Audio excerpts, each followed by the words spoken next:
Di chapter 137 sendiri menyatukan potongan pertanyaan terbesar mengenai makhluk apa yang menyatu di tubuh Ymir Fritz. Pada awalnya banyak asumsi yang menyebutkan bahwa itu adalah sihir atau sesuatu yang berkaitan dengan supranatural. Namun, berdasarkan penjelasan dari JK, makhluk tersebut bisa dibilang adalah parasit.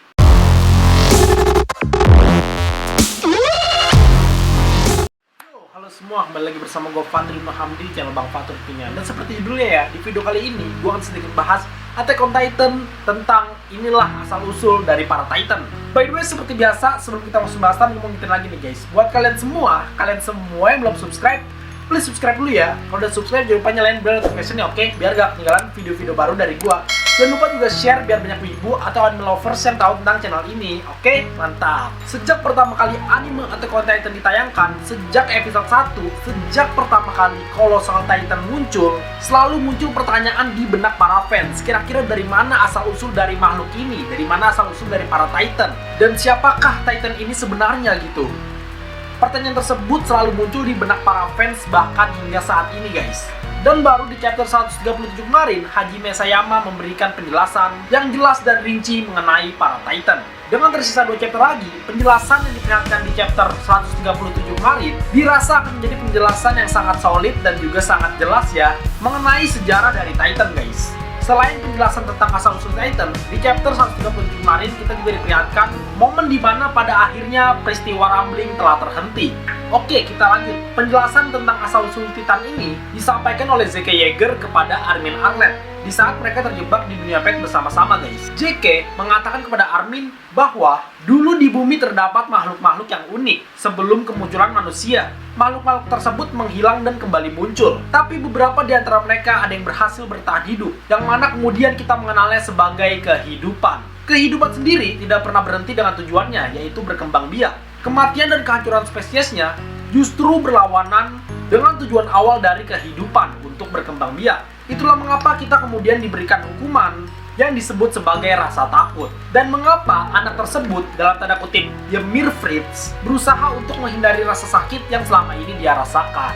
Cerita yang JK ungkapkan ini pada intinya guys, menyampaikan bagaimana Ymir Fritz menjadi Titan pertama di dunia ini. Ymir Fritz harus diburu karena sesuatu yang telah dia perbuat pada ribuan tahun yang lalu. Lebih tepatnya pada saat kerajaan Eldian masih dibangun. Yang dimana kita tahu kesalahannya si Ymir Fritz ini adalah melepas sekumpulan babi guys. Karena mencoba untuk kabur, akhirnya si Ymir ini terjatuh ke dalam sebuah pohon kuno. Atau bisa kita bilang ini adalah pohon yang terinspirasi dari pohon Yggdrasil. Di dalam buku cerita yang banyak diyakini oleh penduduk Eldian dan juga Marley, diperlihatkan bahwa si Ymir Fritz ini menjalin kesepakatan dengan iblis untuk memperoleh kekuatan yang dia miliki, untuk memperoleh kekuatan Titan.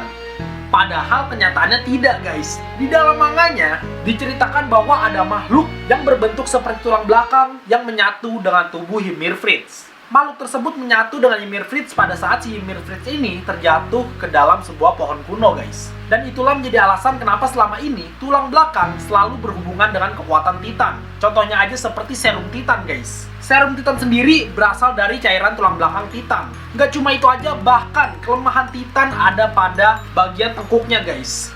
Ya, itu semua dikarenakan karena makhluk yang menjadi sumber dari kekuatan Titan itu sendiri berada pada tulang belakang. Di chapter 137 sendiri menyatukan potongan pertanyaan terbesar mengenai makhluk apa yang menyatu di tubuh Ymir Fritz. Pada awalnya banyak asumsi yang menyebutkan bahwa itu adalah sihir atau sesuatu yang berkaitan dengan supranatural. Namun, berdasarkan penjelasan dari JK, makhluk tersebut bisa dibilang adalah parasit. Parasit yang sudah ada di dalam pohon kuno tersebut. Ya, dengan menyatunya parasit tersebut dengan tubuh Ymir Fritz, maka hasilnya adalah hybrid jenis baru atau kehidupan baru guys, yang dimana kita kenal sebagai Titan. Setelah Ymir meninggal, anak-anaknya yaitu Maria, Rose, dan juga Sina memakan tubuhnya, yang mana hal itu kemudian mewariskan parasit yang ada di tubuh Ymir Fritz. Dan parasit ini terus bertahan dari generasi ke generasi guys, hingga saat ini. Bukti nyata dari hal ini adalah makhluk yang berbentuk tulang belakang yang muncul atau yang keluar dari kepala Eren pada saat founding Titannya Eren ini diledakkan oleh Jen di chapter 137 kemarin. Dan kalau kita ingat-ingat lagi ya, di zaman ini ini adalah kedua kalinya makhluk tersebut muncul. Ya, sebelumnya makhluk ini telah memperlihatkan dirinya pada saat Gabi berhasil menembak kepala Eren, guys. Nah, berdasarkan hal ini, ada sebuah pertanyaan besar di benak para fans. Yang namanya parasit, guys. Yang namanya parasit tentu saja merugikan. Nah, yang jadi pertanyaan, siapa yang mengendalikan ini semua? Apakah benar itu dari diri Eren sendiri, atau justru parasitlah yang mempengaruhi Eren, guys? Karena banyak juga teori yang mengatakan bahwa parasit inilah yang mengendalikan otak Eren melalui jaringan sel. Tapi itu masihlah sebuah teori, guys. Bisa benar, bisa enggak. By the way, parasit yang menjadi sumber kekuatan Titan ini juga terinspirasi dari dunia nyata. Ya, di dunia sains, makhluk ini disebut halusigenia. Halusigenia adalah jenis hewan yang masuk ke dalam keluarga cacing-cacingan. Makhluk ini hidup pada masa Kambrium pertengahan dan tentunya sudah dinyatakan punah, guys. Hajime Sayama sepertinya telah menghadirkan sesuatu yang baru dan beda.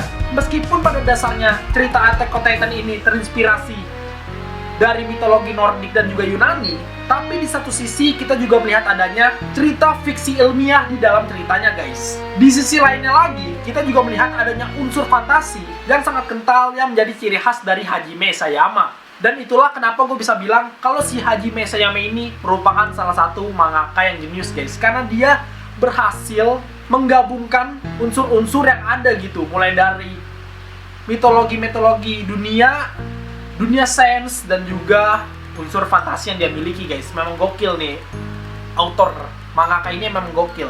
Jadi kita tunggu aja bagaimana si Bang Haji ini akan menutup cerita dari Attack on Titan ini. Apakah akan berakhir happy ending ataukah akan bad ending? Patut kita tunggu, guys. Ya, itu aja sedikit video pembahasan gua tentang inilah asal-usul atau sejarah dari para Titan. Terima kasih telah menonton video ini. Jika gue salah kata, mohon maaf, dan sekiranya kurang bisa kalian teman sendiri di kolom komentar. Oke, dukung terus channel Bang Fatur dengan cara di subscribe. Karena dengan subscribe itu artinya kalian sudah berpartisipasi dalam mengembangkan channel ini, dan gue pun juga makin semangat bikin video ke depannya. Kalau di subscribe, jangan lupa nyalain bell notification ya. Jangan lupa untuk like dan share juga. Terus juga ketinggalan buat follow gue di @fatur195 tentunya. Pokoknya stay tune terus, tunggu video selanjutnya, dan terima kasih. Dadah.